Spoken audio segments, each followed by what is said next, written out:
Highlights from last night's NDP Leadership Forum. The party will elect its next leader in March, and there's still time for candidates to join. Here's the field so far, from left to right.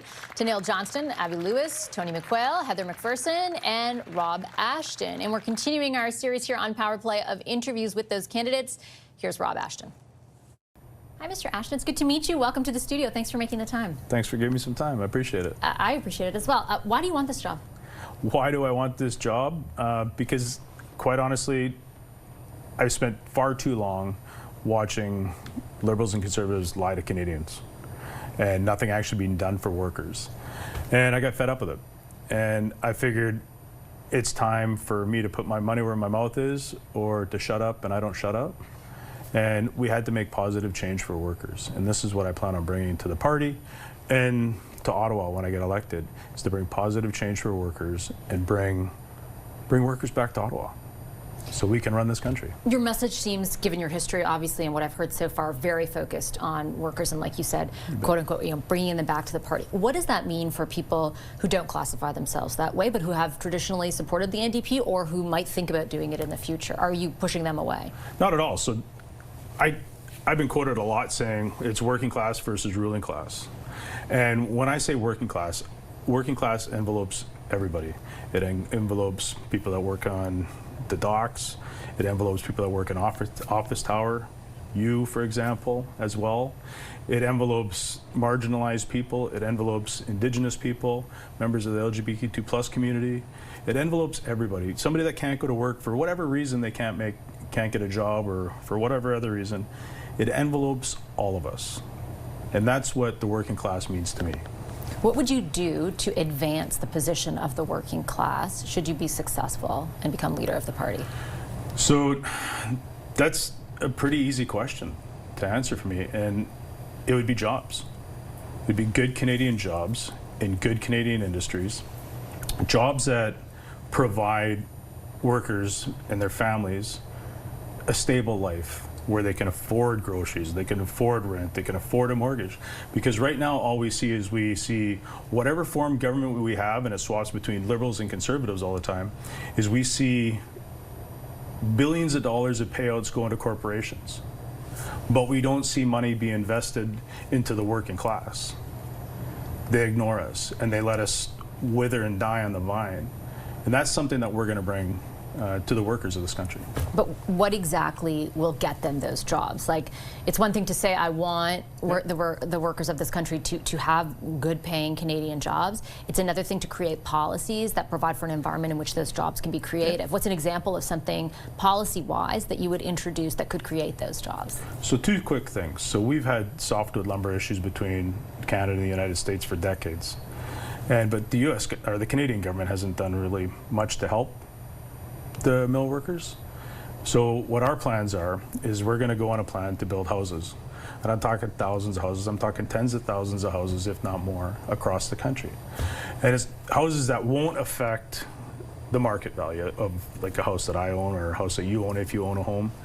It's going to be co-op type housing on public lands. Isn't that what the Liberals are doing? Like, that's what they just pitched with their housing agency. Yeah, but they're not doing it, though. They're not doing enough of it. And this is what we plan on doing. We plan on doing enough of it where your average citizen has a home to live in. Because the Liberals and the Conservatives have forgotten about probably about 70% of the workers out there and people that don't have homes right now. And so that's why our plan is to build tens of thousands of homes across the country, which using Canadian materials and Canadian tradespeople, because if we're starting to use our lumber, that's going to spur on our mills and hopefully take some of the pressure off the US-Canada trade in softwood. And it's every single province, every single territory we're going to do this in. Just to be sure, though, because your primary criticism is Liberals and Conservatives, if they're in government, are lying to you, they're not representing your interests. Like, what you just pitched is exactly what the Liberals are doing. You're just saying to a bigger scale? Yeah, because we need houses. We don't plan on allowing developers to build houses. We plan on the Canadian government to build the houses. Right? And I think that's the difference there. And the other Can we afford to do that, with all due respect, with, $56 billion in interest payments alone this year? You know what? Of course we can. Because if you look at our tax bases, it's the Canadian workers that get taxed And that's all I hear about is our tax rates are going up, we're getting taxed to death, the workers are. And so we have to get away from that. If we started taxing those that can afford it, the billionaires, the millionaires, taxing their wealth, and they can start paying their fair share, then that brings in more money for us to do these projects to help Canadians. So you would increase taxes on a certain income bracket? You bet. It would also be like tax on their wealth, right? What do you mean by that? So tax on their wealth. So if they if they earn, pick a number. We're still drafting our platforms, our policies, because I'm 3 weeks into this political gig, and so if you pick a number, say if their earnings are $20 million a year or $10 million a year, then you start taxing any dollar over that, and so that brings in money into the coffers of the Canadian government. The other part is if they own businesses that earn, pick a number, $10 million, we'll just stick with that because it's a nice round number, then we start taxing anything over that, right? Because we need the wealth to stay in this country. We don't need the wealth going and hidden in accounts like in the Grand Caymans or stuff like that. We need to close loopholes that the rich and some of the larger corporations utilize to get out of paying their fair share of taxes as well. In principle, I completely understand that. Yeah. We're in a very unique economic situation right now where we are seeing, record amount of business flight from Canada to the United States. Is layering on additional taxes right now the right decision, given that? That's a good question, but the answer is there's been times in our history where we've given corporations billions of dollars to bail them out and they're still leaving.